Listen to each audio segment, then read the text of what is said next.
Tommy, to talk to us about the big picture. The African Union Commission has got a lot of different processes that are ongoing.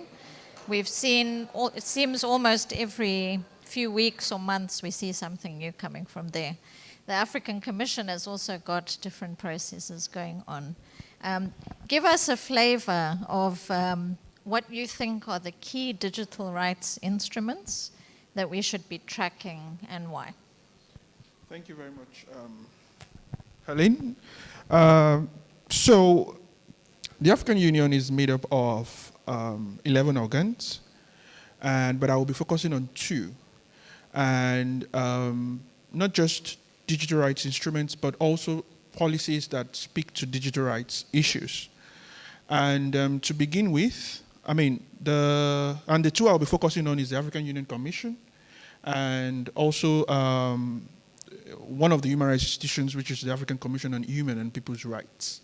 So since 2020, the African Union Commission has been very active, especially when it comes to coming up with digital policies, which bear on digital rights.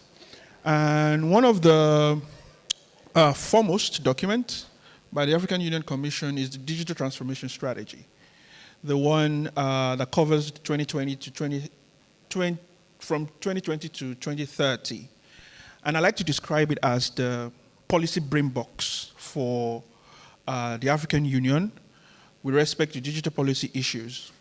It speaks generally, for example, it mentioned digital rights just once, and it is in relation to digital skills, but it refers to human rights more broadly. And one of the reasons why it's an important document to look into is because many other documents are now emerging as a result of the strategy. So, yeah, that is a very quick high-level summary of what the digital transformation strategy is about. It seeks to, harness technologies for Africans, for the benefit of Africans. And the second policy I'll be speaking on was recently adopted, and it's the African Union Data Policy Framework, which was adopted in 2022. And the framework speaks extensively, surprisingly, to digital rights and privacy, the challenges they face on the continent, and some of the things that could be done, about them. So another policy that the African Union has released is the African Union Interoperable Digital Framework for Digital ID, which was released in 2022 also, if I'm not mistaken. And just from the name, you can glean that it focuses on digital ID and seeking to use digital ID as an enabler for human rights, realizing human rights on the continent. It also refers to privacy, data protection, and some of the challenges that emerging technologies such as digital IDs could bring on the continent. Another policy is the African Union Child Online Safety and Enforcement Policy, which was adopted in February 2024. And also from the name, you could glean that it focuses on children's digital rights online and has sort of an implementation framework embedded in it. So sorry, I'm moving very fast. My work is to touch on the instruments so we don't dwell too much on them. If you want to read more on them, please consult those documents. Another document is the African Union Digital Compact, which was as recent as July 2024. And the goal of the compact is to harness Africa's development through the transformative potential of digital technologies. And it has as one of its major pillars the need for digital rights protection and accountability. The last one is the Continental AI strategy that was released and adopted in August, the most recent one. It's the newest kid on the block. That's how I like to call it.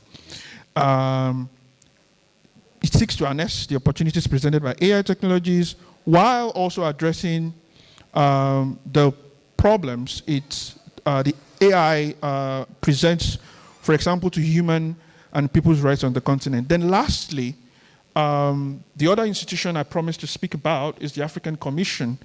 And my colleagues, I'm sure, will speak more about it, is the Declaration of Principles on Freedom of Expression and Access to Information.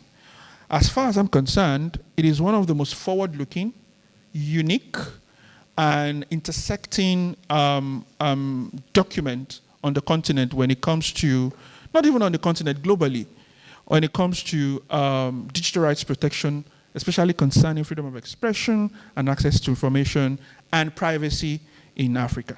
So let me stop there so my colleagues could speak. Thank you. Great.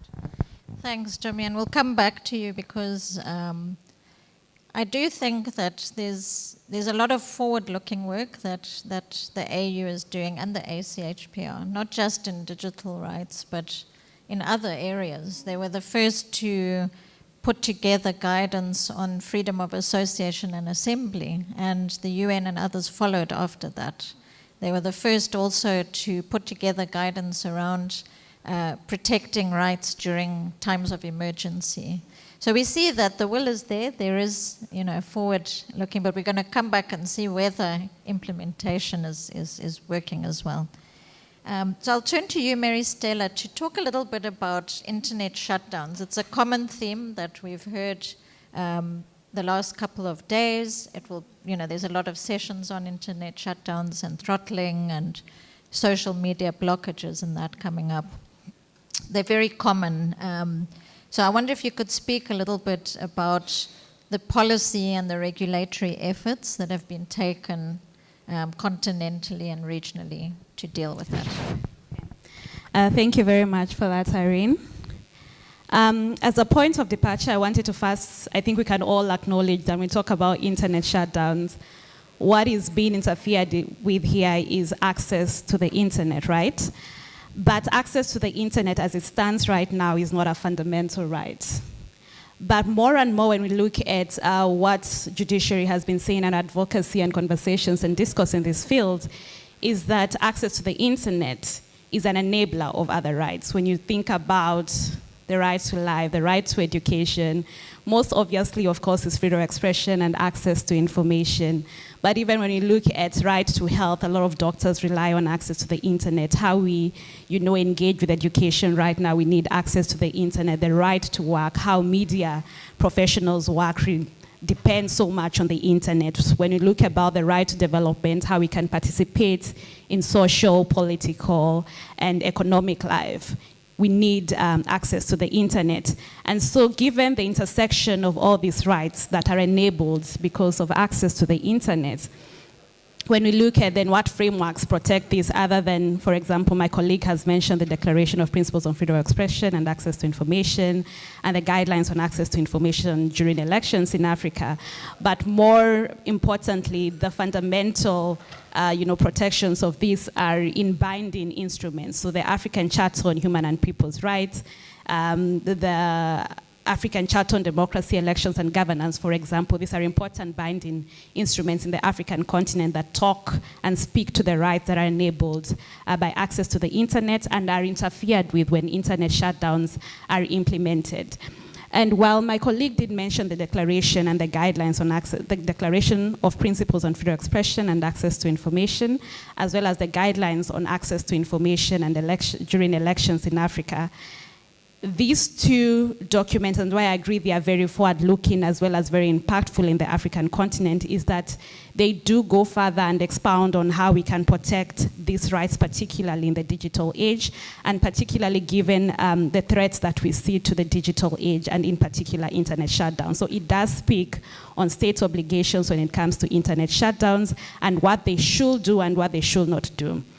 So for example, when you think about the declaration, it does call for states to ensure and facilitate the right of freedom of expression as well as access to information and the means that make it necessary to exercise these rights. And access to the internet facilitates the exercise of these rights, and the interference of access to the internet in itself impedes on the exercise of these rights. And so the declaration, if you look at Principle 38, you can go and look at it more broadly. It calls on states not to interfere with the rights of freedom of expression and access to information through digital technologies, how we exercise these rights through digital technologies. And this could be through removal of content, filtering of content, unless it is compatible with international human rights laws and standards. So when you look at the Declaration of Principles of Freedom of Expression and Access to Information, and when you look at the guidelines on access to information during elections, which do talk about state interference and when internet shutdowns can be implemented, it's important to note, and this could be contentious, that both of these two instruments do not say that the states cannot completely undertake internet shutdowns. So they do not approach it through absolutism.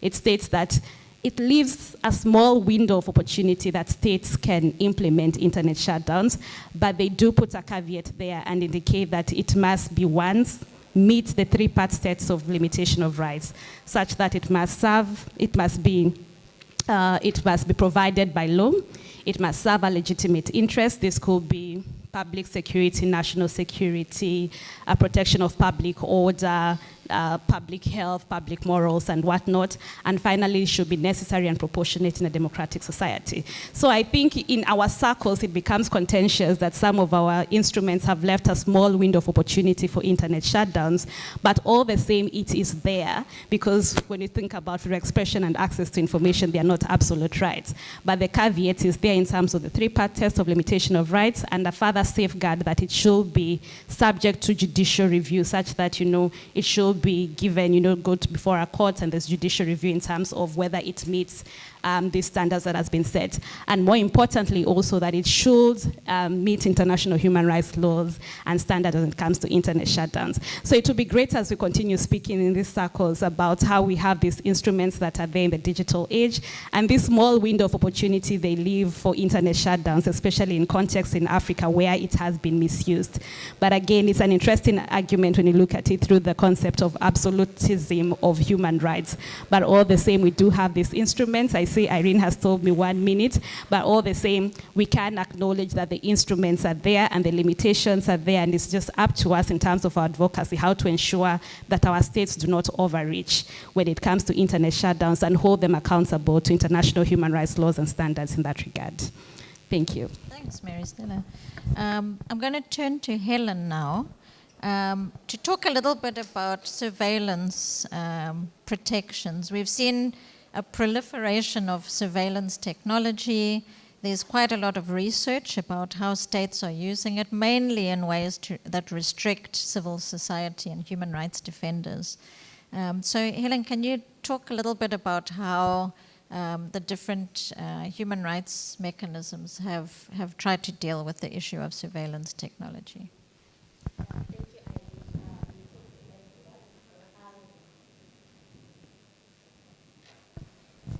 Thank you. Thank you once again, Irene, and greetings to everyone.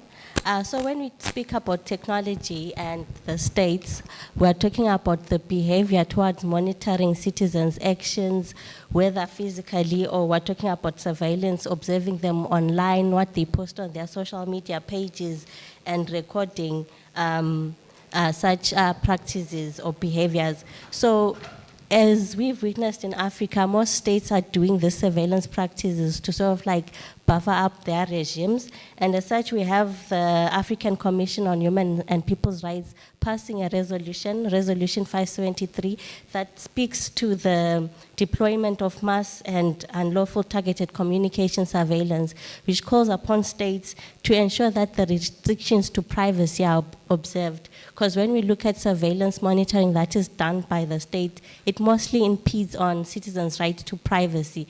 And as such, I'll moreover look at the instruments that speak to privacy of the citizens and the entitlement of the states. So through this resolution, the Commission also called upon states to align their practices with international human rights law and standards, and that they should engage in targeted surveillance that is authorized by law and also in which accords to the international human rights law and standards, and that they should promote privacy-enhancing technologies and desist from adopting laws or measures that weaken encryption in as far as citizens' rights and their gadgets are concerned.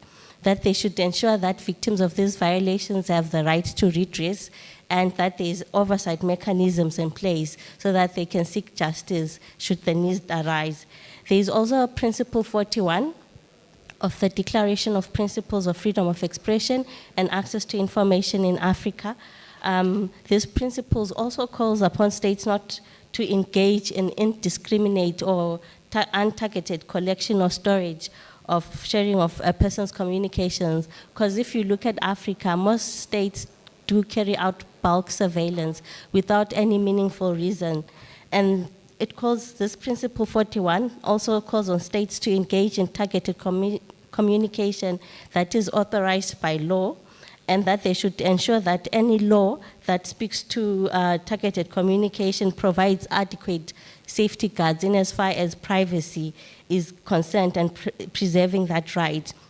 And that there should be judicial authority oversight, that whenever such warrants are issued, it is subject to judicial authorities who would have inspected the warrant and the reasons for that warrant. And it also speaks on the limitation on the time and the duration of that surveillance measure that is going to be implemented. And it calls upon transparency, that nations should be transparent, and that there should be regular monitoring and regular review of the entire monitoring process or the surveillance procedure. So at regional level, we also have the Malabo Convention that came into force just last year. It does speak to issues of data privacy, and in a way it does affect how countries are to carry out their surveillance in as far as the citizens are concerned. It has two main objectives. It requires states to adopt a legal framework that protects the fundamental rights, especially when it comes to data protection. And as such, it speaks to the issue of surveillance, the unwarranted data breaches that most states embark on. And on a SADC level, we have the model laws, the three model laws, one on data protection and the other on cyber crimes and computer crimes, that also speak to issues of surveillance technologies being deployed by the state. But this law has been criticized for actually fueling backdoor tendencies by the states of actually causing traffic when it comes to the collection of traffic data by networks.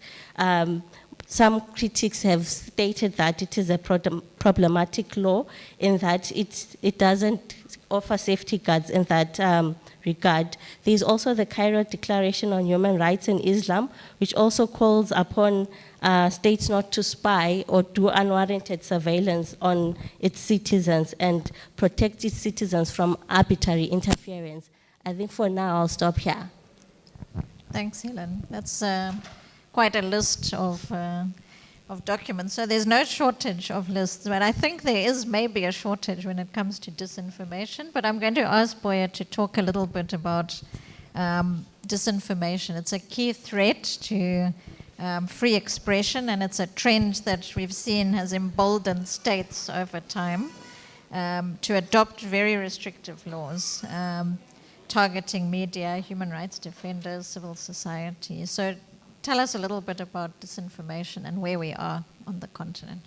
All right, thank you very much. I think listening to Tomiwa, Maristella, and Eileen, and these guys are experts when it comes to the African Union and African Commission.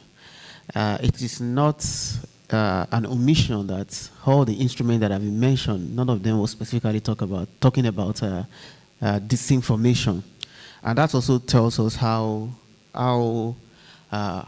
tricky the subject of disinformation is. So, as much as the African Union has shown visible interest in the subject of digital rights, wholesomely, it has not made specific, it has not made specific guidelines or instruments around the subject of disinformation. And I do believe that is not a coincidence. It's just a testament to how tricky the subject itself is. But there have been a lot of initiatives and conversations around, showing leadership around disinformation and how to address and regulate. There is a school of thought that says that you cannot really regulate disinformation without restricting freedom of expression. There are many African states that have tried to come up with laws, regulations, but each of those attempts, unfortunately, clearly were tending towards restriction of online freedom or restriction of freedom of expression. But I think we can identify a few initiatives that I think have been in positive direction. I think Ellen did mention the declaration, the Declaration on Freedom of Expression and Access to Information. And I think the emphasis in the declaration is to say that is to frown at unjust restriction of freedom of expression for under whatever guise.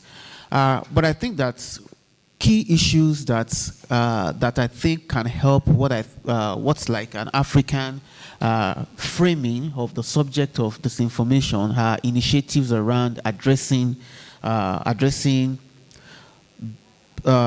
disinformation through fact-checking, for example. So there are fact-checking initiatives that we have seen across a couple of African countries like South Africa, like Nigeria, and I will speak to specific examples very soon. These are proposition in terms of how to address disinformation, in terms of looking beyond tests or laws to specifically address disinformation, because one of the challenges around disinformation is definition. What qualifies as disinformation, what qualifies as misinformation, for example. And also, even if we talk about misinformation, for example, there has also been debate around should this misinformation be punished, for example, especially when we look at it from the context of intent. So if somebody does not have intent to misinform and they ended up misinforming people, should that be punished? Many would argue no, but what if that led to harms? What should that look like? So I do think that when we talk about misinformation, I do think that we need to take some step backward around advocating for laws or standards or guidelines, because even fact-checking, one of the challenges we have seen with fact-checking is that it can be problematic as well, because who is also fact-checking the fact-checker? The fact-checkers seems to be authorities in terms of what is false news and what is not false. But they get it wrong sometimes as well. So, but I do think that strengthening of such mechanism are a more viable approach to addressing disinformation than looking at specific laws or guidelines to address the issue. But I want to quickly, before I yield the microphone, speak to some of the examples that I have seen that I think are relevant. I think number one, every single resolution or instrument by the African Union or the African Commission addressing digital rights issue are also relevant for addressing or for looking at disinformation subject.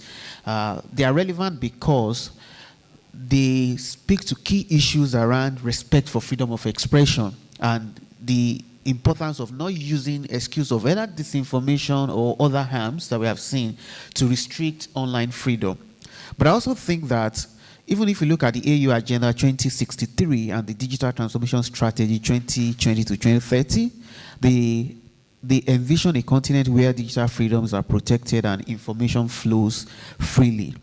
But I think there is also an initiative of the African Union that I just want to bring our attention to, which is the AU Media Fellowship Program. It is a significant one in terms of advancing discourse on media ethics and combating disinformation.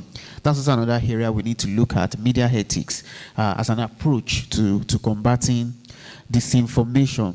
But I would also like to speak with what is happening in Nigeria and South Africa, initiatives such as the South Africa Election Disinformation Project. I think we can draw some inspiration from that. Also in Kenya, there is this collaboration with social media platforms during the election with civil society and the major social media platform to kind of flag disinformation on those platforms. Nigeria also has fact-checking initiatives such as Dubawa, also the African Check.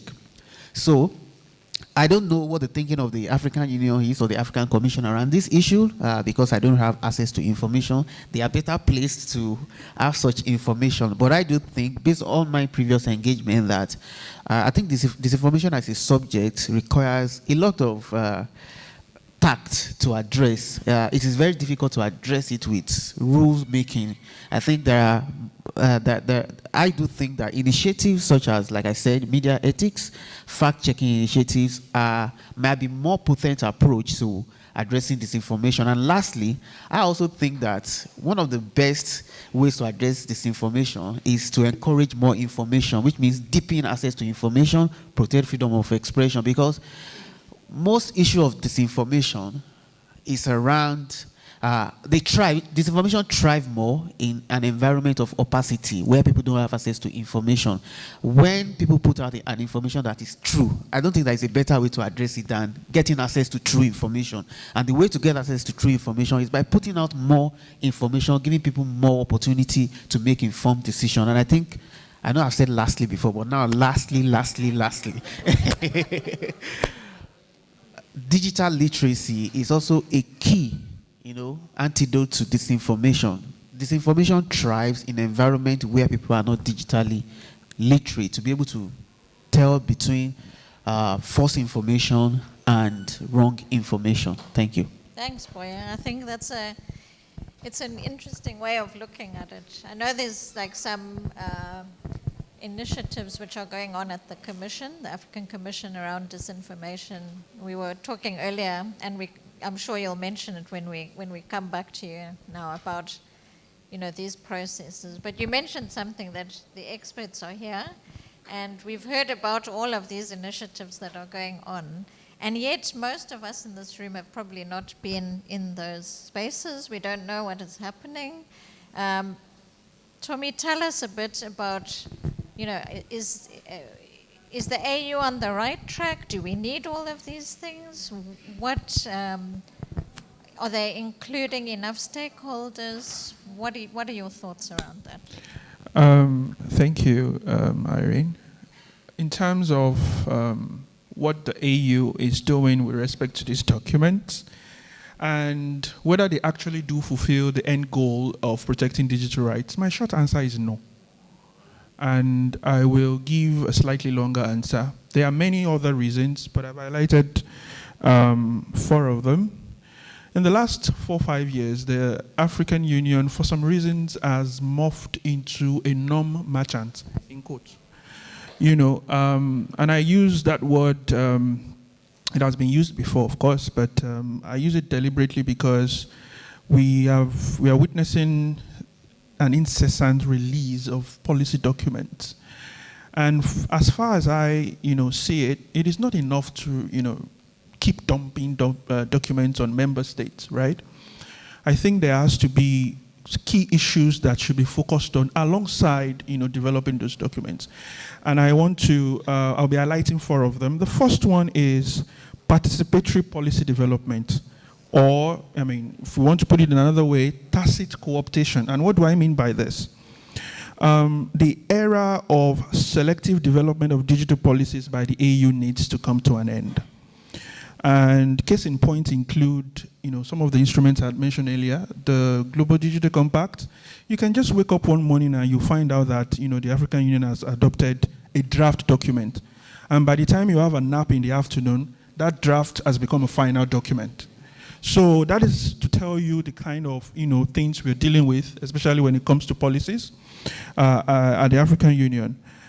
There's a need to overhaul the AU's approach to participatory policy development that ensures that key stakeholders, beyond just member states, international partners, and others know and contribute to policies. Importantly, civil society voices in this document are conspicuously missing. The real legitimacy of these policies doesn't begin when they are adopted. It begins when they are being developed to create a sense of belonging. That is one thing that could be done better, especially by the African Union. Secondly, tailoring support for member states. AU member states are at different stages of digital development. So sometimes what is good for the goose is not good for the gander. If this was a closed door meeting, I could say more, right? But yeah. Nevertheless, the AU needs to define its approach for supporting member states such that it is able to meet each of them at the point of their actual need. For some, it's capacity building. For some, it's policy development. And for some, it's crafting, monitoring, and evaluation metrics for already existing policies. So that is that for tailoring support for member states. Another key thing that I think the African Union can do better is awareness creation, right? For some reason, the African Union and its organs have this habit of, adopting documents and going to bed, And the fact that the African Union is made up of member states does not necessarily mean that member states know what the policies are about. So awareness creation should not be an afterthought. It should be a critical aspect of making policy relevant. And one of the ways of achieving this is multi-sectoral awareness creation that is baked into policies right from the get-go. And lastly, which I think is perhaps one of the most important things that the African Union must focus on, is implementation, right? Mr. Moussa Faki, the current AUC chairperson, said, and it's his words, not mine, between 2021 to 2023, 93% of AU decisions were not implemented. Yes, 93%. If your child gets 93% in school, of course, you know what that means. 93% out of 100. So, and also, moving away from the AUC, one of the most forward-looking, unique, and novel normative digital rights guidance in the world, the declaration we've all been happy about, does not have an implementation strategy. Of course, it has an implementation principle under Principle 43 of the declaration, but that is not enough. It is the reason why the declaration has continued to gather dust since 2019 it was adopted. Also, there are quite also a lot of implementation promises in the digital transformation strategy that was mentioned earlier. And none of them so far have been realized. We are midway into the strategy plan. It's supposed to end by 2030. And yet, initiatives such as the ICT Trust Fund and the institutional architectural framework are nowhere to be found. If they exist, they are not in public. Lastly, policy adoption should be immediately followed by implementation. And this should include clearly mapped out monitoring and evaluation metrics that also gauge the impact of those policies. I think I will stop there for now. Thank you. Thanks, Tommy. Implementation, and I think that's where a number of stakeholders can be involved, both in the development of these matrices and the tools that are there, but I think each sector has got a role to play in that, and maybe that's something to think a bit more about. Mary Stella, tell us a bit about where are we, how are states faring in terms of improving or reducing internet shutdowns, and what could we be doing better? Thank you very much, Irene, for that. As a starting point, I think we can look at research. Access Now does very good research when it comes to internet shutdown and can be a good resource. In 2021, 12 African countries shut down the internet. In 2022, the number reduced to 7, but in 2023, it's increased again to 9. So 9 out of 55 countries, that does not look bad. But then when you look at broadly at the global scale, Africa and Asia perform very poorly when it comes to internet shutdowns, meaning we are the worst performance when it comes to internet shutdowns. In 2024, during the context of election, Comoros has already seen an sort of internet shutdown during elections. Mauritania also has had that. So really it's a problem when it comes to Africa and Asia, which does not augur well when it comes to implementation. When we think about implementation, we also have to look at courts, because courts are a source of law. And some of these internet shutdowns have been challenged before courts of law. The Twitter ban in Nigeria, the Togo one, was challenged before the ECOWAS Court of Justice. And there were different redress that was put forward, including, indicating that it's a violation of freedom of expression and access to information, and the obligations under the different human rights instruments. Because these states have actually, ratified these instruments. And when they undertake actions that are in contradiction of these instruments, then they're in violation, and courts have held them in violation of these. In countries such as Sudan, in Zambia, these internet shutdowns have also been challenged before national courts, as well as, I believe, Zimbabwe. But then issues of implementation, again, at the national level remain a challenge, requiring civil society organizations to keep pushing when it comes to advocacy action, so that states actually comply with the obligations under these treaties. Now, Tomiwa did mention that if you look at the declaration that we really love talking about, because it is an important instrument, not just because it's an important instrument in the African continent that sees how, talks about how we exercise these rights in the digital age. And at the end of it, it talks about states' obligations in implementing the declaration, as well as when you look at the guidelines on access to information and elections in Africa, at the end, it talks about what states need to do to implement. And the obligations include, putting in place the necessary laws, putting in place the necessary administrative action, judiciary has a role, and all other stakeholders have obligations to ensure the implementation of the obligations under these instruments. And as I mentioned earlier, it includes facilitating access to the internet. Now, the provisions go on further to require states that, when it comes to state reporting procedures, which they're supposed to do every 2 years before the African Commission, they have to ensure that under Article 62, that when they undertake state reporting procedures, that they do so, they do indicate to what extent they have implemented the provisions of these instruments. When you look at state reports, as we know our states love doing, they will give themselves a glowing, progress report that, yes, we put in place this law, but they never talk about the challenges of that law and to what extent they actually lead to the realization of rights. And so now it rests on civil society, who have observer status before the African Commission, to provide a clearer picture about the state of human rights in the different countries. So I believe more than 500 countries in Africa 500 NGOs in Africa have observer status before the African Commission. The Center for Human Rights does have observer status before the African Commission, and whenever there are state reports, we do submit shadow reports. And one of the things we do, especially in the unit that I work for, is to go to the reports and acknowledge, yes, for example, if the country says we did implement a law, we do go further and say, yes, you implemented the law, but then what are the challenges with the law? Yes, you did this, but then there are certain actions that show a contradiction in terms of what you're supposed to do and what is actually doing. So the role of civil societies doing that through shadow reports is important, but that's not the only way we can engage with our African human rights bodies and lend our input. Attending the sessions wherever they will be, usually it's in the Gambia.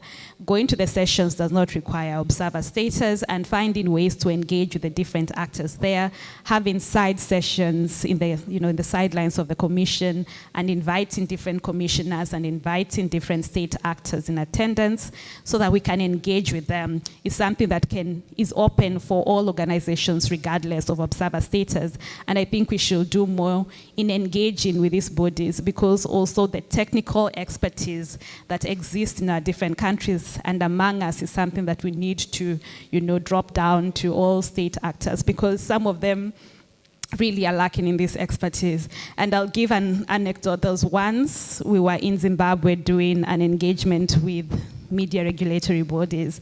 And I remember we were asking a question, if there's a lot of, if there's massive proliferation of false news in the context of elections, do you think an internet shutdown is a justifiable way of addressing false news? And I remember the representative from the media regulatory body, without a pause, indicated, yes, definitely we are going to shut down the internet. And this is not an insight of I don't think it's a perception of only Zimbabwe.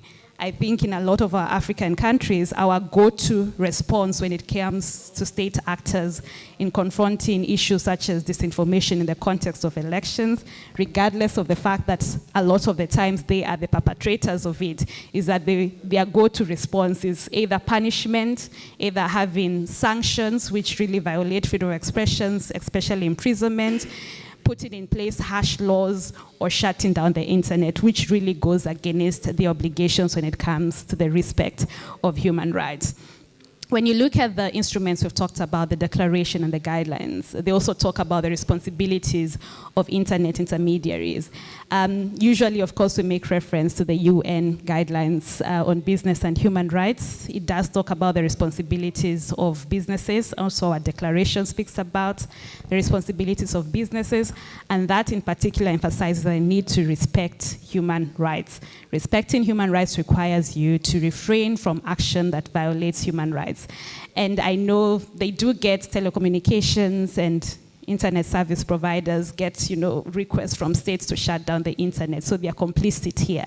And so we need to find, better ways of engaging with them in terms, especially of transparency. They get a request when it comes to, let's say, an internet shutdown. They can give us more information about the scope of the internet shutdown, the modalities of the internet shutdowns, and see how together we can work together to see how because the obligations extend to, human rights risk assessments in terms of their actions, what are the human rights implications of their actions. And so I think civil society organizations better working with telecommunication and internet service providers can also help them to see how to navigate this, bringing in the judiciary, because I think having to combat this issue of internet shutdowns in Africa is something that will require multi-stakeholder engagement and participation, and us working together. Should I stop? Yes. Have I exceeded my time? I still have more. It's But fine. I cede the floor. Yeah. Thanks, Mary. I mean, that's a lot of different strategies, and I think we want also to hear from the audience as well about some of their thoughts on that. Helen, MISA has been working a lot on these issues of surveillance and other digital rights issues. Are there examples of where states are getting it right and getting it wrong? Your thoughts? Thank you, Irene. Yes, we have examples, but mostly it's where states are getting it wrong, unfortunately, when it comes to surveillance, because the issues pertaining to surveillance speak to the principles of oversight mechanisms being in place. And if you look at Africa, not many states have the oversight mechanisms in place. There's also a multiplicity of laws that are used to address issues of surveillance. So at any given point in time, you don't know which law that any state is using for a given scenario. I'll give the example of Zimbabwe, where we have the overriding legislation when it comes to surveillance, which is the Interception of Communications Act, but then it's used in conjunction with the Official Secrets Act to also carry out massive surveillance without any legitimate reason. And if I'm not mistaken, it's the same scenario when it comes to Senegal, where there is the Cyber Crimes Act that is used for surveillance, as well as the law of intelligence, the law of intelligence services of 2016. So at any given point, you don't know which act the government is actually relying on, but then you realize that both this legislation or any legislation that they're referring to doesn't have the proper humanitarian principles as envisaged by the Commission. And also there's impunity when it comes to the perpetrators of the surveillance. Nothing really happens to the people who commit these illegitimate acts of surveillance.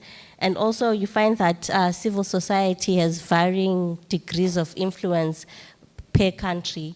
I'll give South Africa maybe as a standing example to some extent, because their civil society has some power. We have seen it in the Amapungane case, whereby the state surveillance powers were curtailed, and it was informed by the court to sort of like stop the surveillance, and the surveillance in the Amapungane case was ruled to have been carried out without a legitimate aim. So we see examples of countries like, I've mentioned Zimbabwe, I've mentioned Senegal. I'll touch on Tanzania, whereby the Cybercrimes Act there is used to carry out surveillance.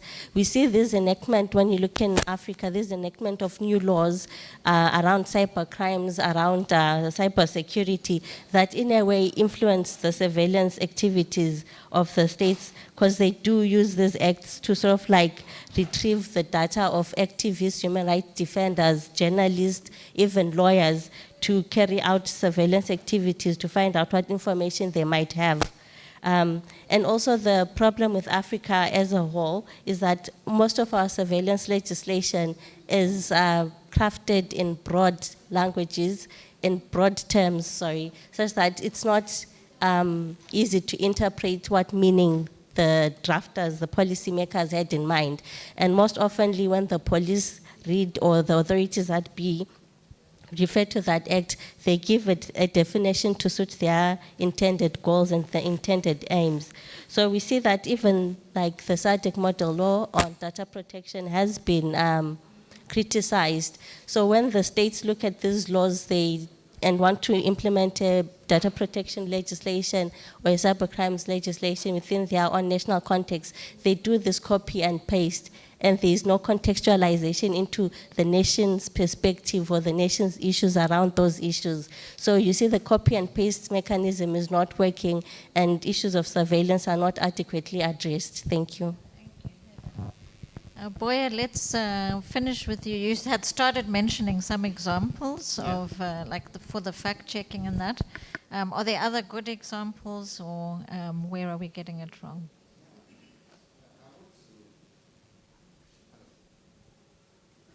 Hello, okay.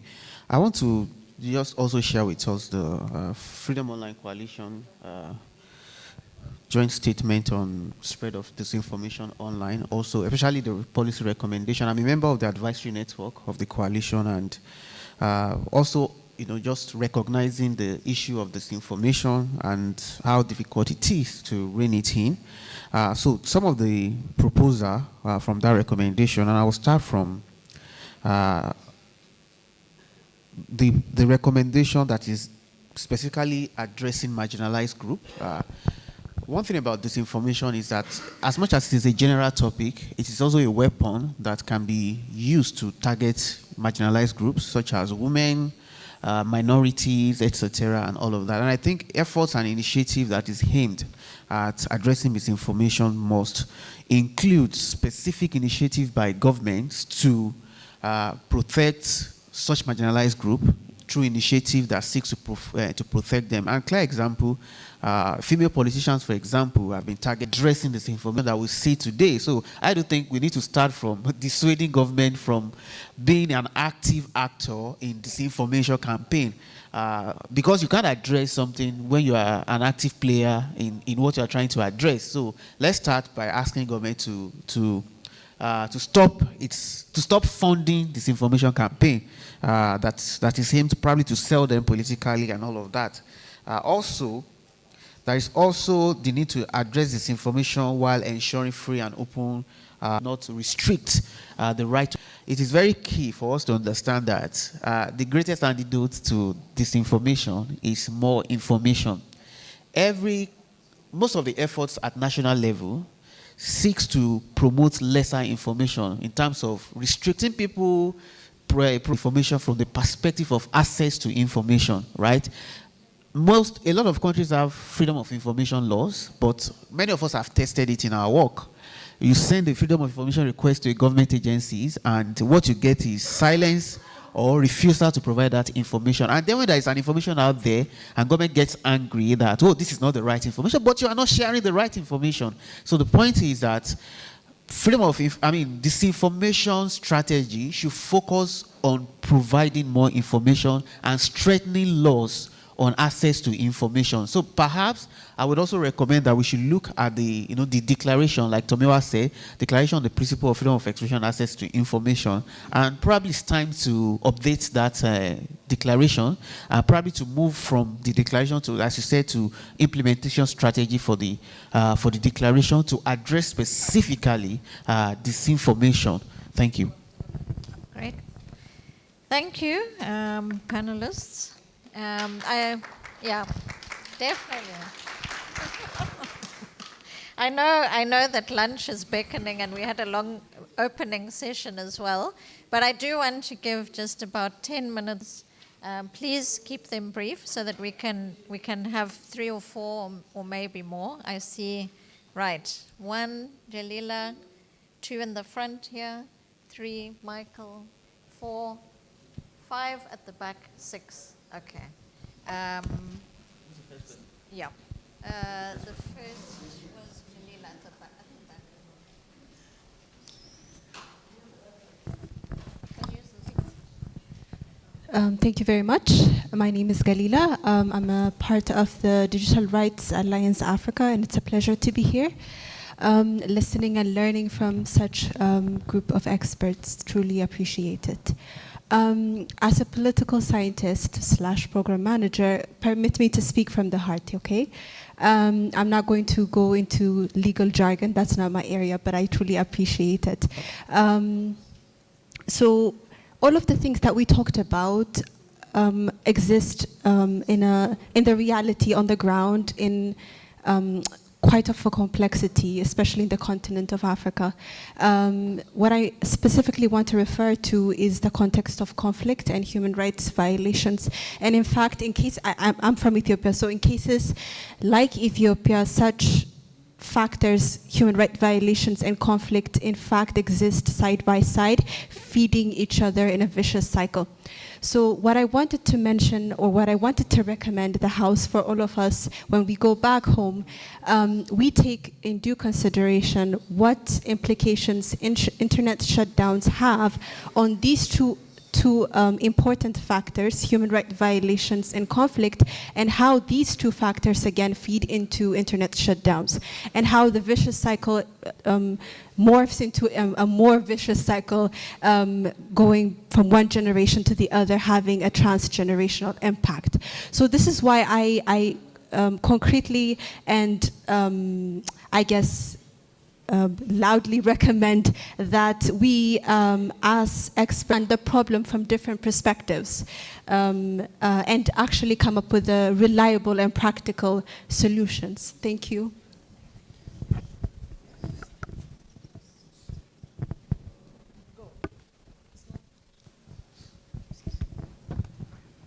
Okay, thank you so much for the presentation. My name is Moses Omara. I am a member of the Digital Rights Alliance Africa. I'm coming from Uganda. Just from the look of things, after listening from the various presentation, I see that there is really a very big challenge in as far as the implementation status of the AU Commission strategy for the digital transformation. And I am asking myself a question that why is this status really so not appealing, and how has the AU been in position to do the implementations of this, and also what kind of innovation that the EU is actually planning to put in place now that we are remaining with very few years to end the strategy. I would want to get to know, but also I want to appeal to the different stakeholders that are here in the room that we need to, moving forward, put a lot of efforts in ensuring that the localization of this strategy down at the grassroots community, where the grassroots community are able actually to understand what this strategy is all about and how does it benefit them and how can they participate into this transformation. Thank you. All right, thank you very much. Thank you, the panelists. My name is Michael Aboneka. I'm also part of the Digital Rights Alliance. two questions for me. The states have always in the tendency of not implementing or respecting non-binding documents like declarations and the rest. How do we ensure that actually they implement things they think they are not binding on them? Because even those that are binding, they violate them.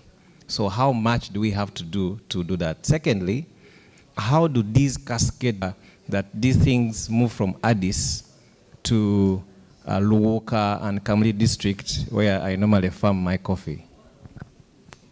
Great, thank you. Bonjour à tout le monde. Je suis Daouda Ouattara. Je viens du Burkina Faso. Alors, je suis très heureux et je voudrais d'abord féliciter les panélistes à dépatienter.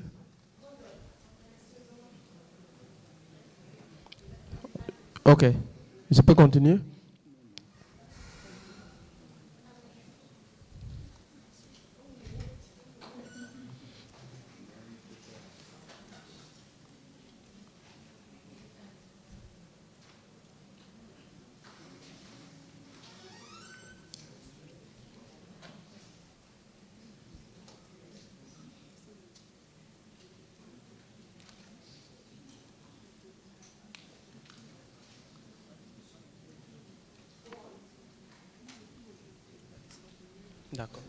D'accord, merci. J'ai dit avant tout, je voudrais féliciter les panélistes pour leur brillant exposé. Il y a un élément qui a beaucoup plus attiré mon attention, à savoir la production de la désinformation par nos États. Alors, dans mon pays, nous avons constaté des vagues de désinformation de par certains citoyens.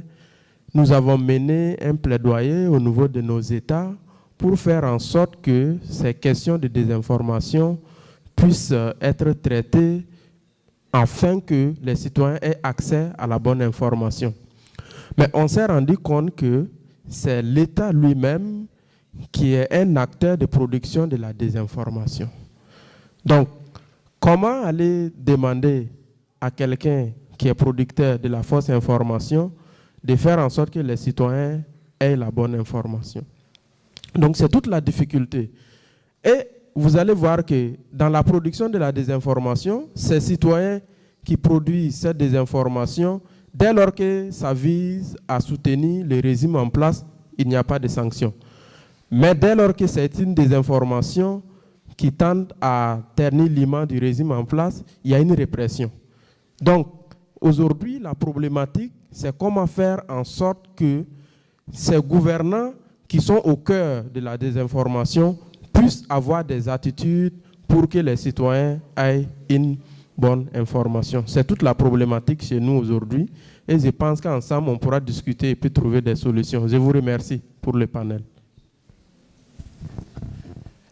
So my name is Birgit, and I work with the UN Human Rights Office, and I just wanted to add something to the shutdowns discussion. When we did a report 2 years ago from High Commissioner's report, and we very much stressed the need not only look at internet shutdowns from a civic space or a freedom of expression perspective, but really from a development perspective, and I think this relates a little bit to what you said. When, for example, the UN official statistics on access to the internet don't reflect internet shutdowns. So they only look at, is there theoretical access in a way, and really thinking about how we can develop that argument a bit more, I think, would be really interesting, and we'd be happy to explore that.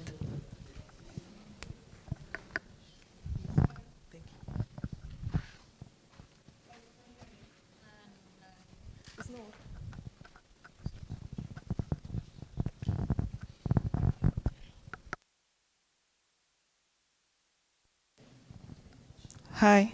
Okay, yeah, working now. Good afternoon. My name is Tari, and I work with Luminate. Just a comment on the African Union. it perhaps has just become a research institute that has decided to just churn out policies. And so maybe the conversation should be around how do we advocate for the enforcement of sanctions for member states that violate these guidelines and the policies. But also harping in on what you had said earlier about how that access to the internet is not a fundamental human right, but it is an enabler to other fundamental human rights. I think that other civil society organizations that work across other thematic areas, say fiscal transparency, citizens' engagement, have failed to understand how digital rights affect the work that you do. So in a sense, there is a removal of some sort, like it's digital rights advocacy has now become a thing of maybe like the cream of the crop or something. It's just a few civil society organizations working on digital rights advocacy. That is something that I think that everybody should consider working on. So we all need to go back to our home countries and engage with other civil society organizations working across access to justice, working across civic tech, civic engagement, and all other social justice issues, so that they understand how how digital rights intersect with the work that they do. Thanks. Any others? Can I use the moment that I have the mic to say something quickly? To the panelists, thank you all. I think what I didn't hear from you all is what has been the reaction of the regional economic communities to the developments we are seeing, these frameworks, because I feel that would also be something to address the implementation challenge. And then on the capacity building, I also wanted to underscore the importance of engaging with law enforcement officers, because they're in the forefront of implementing these frameworks. And we know that really the capacity gaps there are quite extreme. And if we have to engage, they are part of the stakeholders to have.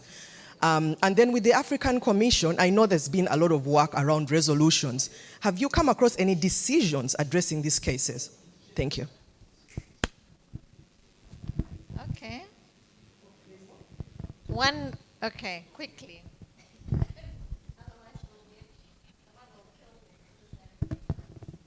Okay, thank you very much. I'm going to be very fast. I wanted to raise two main issues. I'm talking about maybe mainly my country. Here we have the problem of law enforcement. When you take the example of Senegal, all the laws exist. You have all the laws in terms of laws on criminality, and the law for information is still pending.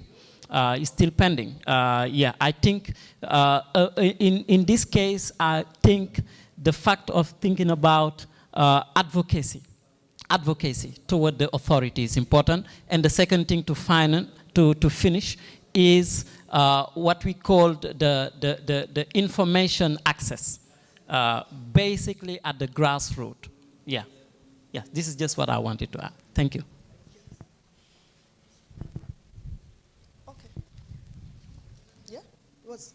No, I think that's it. All right, thank you so much for all the input. There were some good suggestions, and there were a few questions. I know there was one on disinformation. One question around how do we get states to implement non-binding soft law when they don't even implement what they're obliged, their binding obligations. And then a bit about the recs and some of the decisions. So what I'll ask is just pick on a couple of things and just one minute each to just wrap up your key takeaway and a response to any of the questions or comments. Okay, we can just go. Thank you very much, Irene. I'd like to speak to the question of non-binding instruments. You see, I personally feel that there are more than 1,000 ways to kill a goat. And mine is a goat. And, in all of the conversations we've been having, something has been missing. And the thing is national human rights institutions. So with respect to non-binding instruments, national human rights institutions are key actors. And for some reasons in Africa, and this is why I'm also very excited on seeing the session by the South African Human Rights Commission and CIPESA that is coming up tomorrow. These are the kind of conversations we need to start having so we can get a little bit more creative with respect to implementation beyond binding and the one that include non-binding instruments. So that is one way to look at it. National human rights institutions have a responsibility to not necessarily implement, but they serve as bridges from international standards into local context. So this is one way that we can look into to work on implementation of non-binding instruments. And my key takeaway is that I have two. And number one is, more or less a summary of what I've said earlier, that the AU needs to adopt a more practical, pragmatic approach beyond just merely dumping digital policies on member states. And secondly, civil society actors also need to become a bit more bullish. And I use the word bullish, deliberately when it comes to developing and implementing continental digital rights standards and norms in Africa. Thank you. Thank you very much. And I think listening to, it was comments I got a lot from the crowd. It was more a call to action to the different stakeholders that when we go back to our different countries, we all have different roles to play in terms of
when it comes to addressing certain challenges and problems in society that can move us away from internet shutdowns. Thank you very much.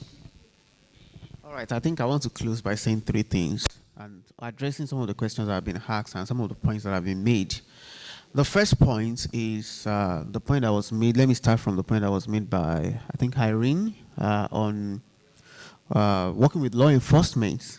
So we do work with law enforcement at Paradigm Initiative. We do train them every year around the cyber crimes law, which have been tools of, criminalizing freedom of expression.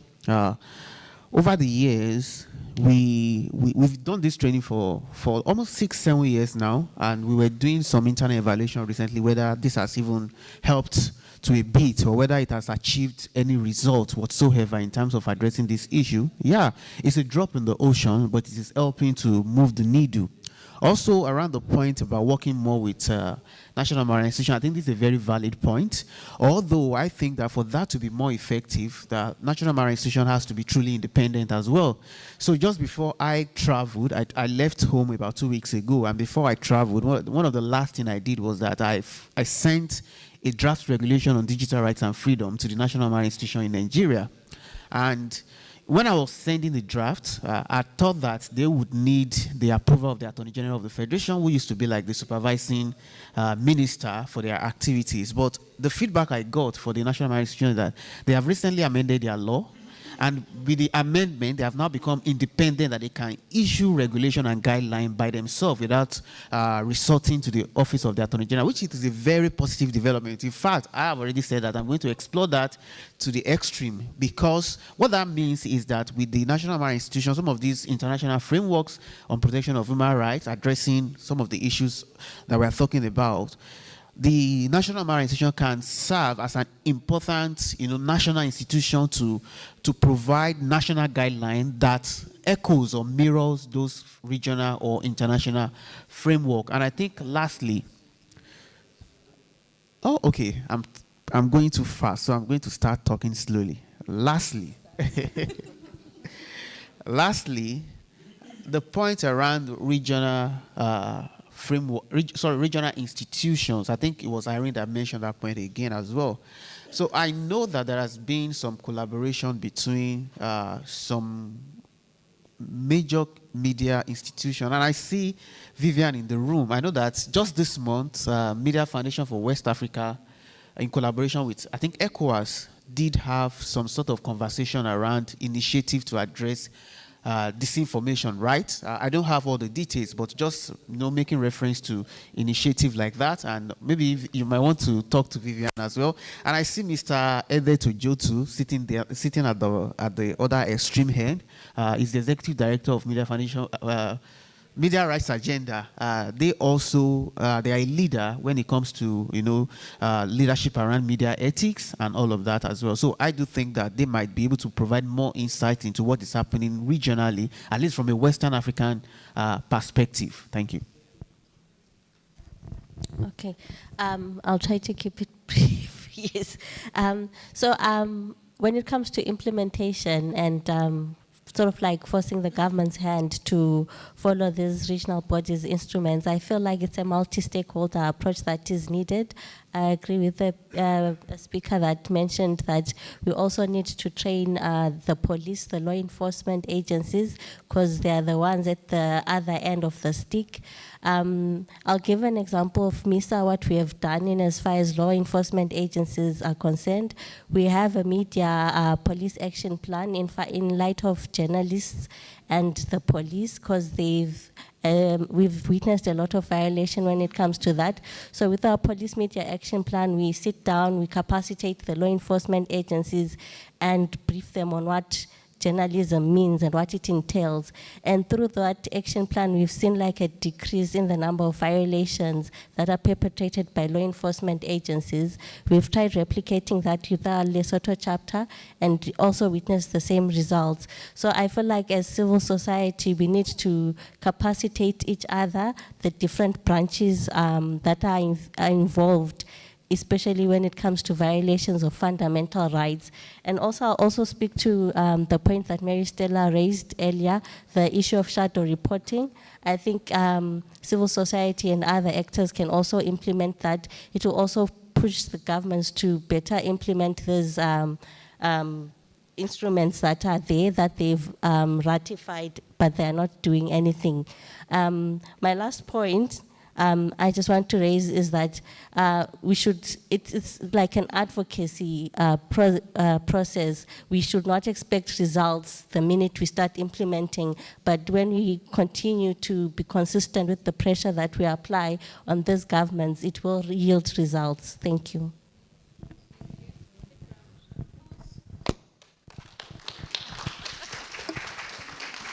Okay, thank you so much for all of the speakers. I think I just want to end by emphasizing a couple of things. Stakeholder engagement was something which came up very often. Let's not forget about, we've talked about the NHRIs. There's also the internet intermediaries, and how we can harness some of the, the transparency reports and some of the processes that they're involved in. MPs, I don't know if any of the MPs who were introduced this morning are here, but how can we work with MPs and other state actors, to get more involvement? We talk, especially when we go to the African Commission, we engage with NHRIs, we engage with the Commission itself, but there's very limited engagement with state representatives, and perhaps that's somewhere where there could be linkages with some of the state representatives who attend, fora such as FIF Africa. Implementation. How do we input into implementation matrices, developing tools that the AU can use, that states can use, and how can we equip states to either draft laws properly, to implement their obligations, and then to track how they're doing, and then the linkages that brings with state and shadow reporting as well. Strategic litigation came up, but also I think the issue of addressing impunity for violations. How do we try and deal with these violations, the enforcement of sanctions for states that violate rights. And then finally, the coalition building and advocacy. There's fora that are set up, the Freedom Online Coalition, Access Now, Digital Alliance. There's a lot of different fora where we can build momentum and action on some of these issues. So thank you very much for coming. I could have spent the whole day, but it's the beginning of the conversation. Let's go for lunch. Thank you very much.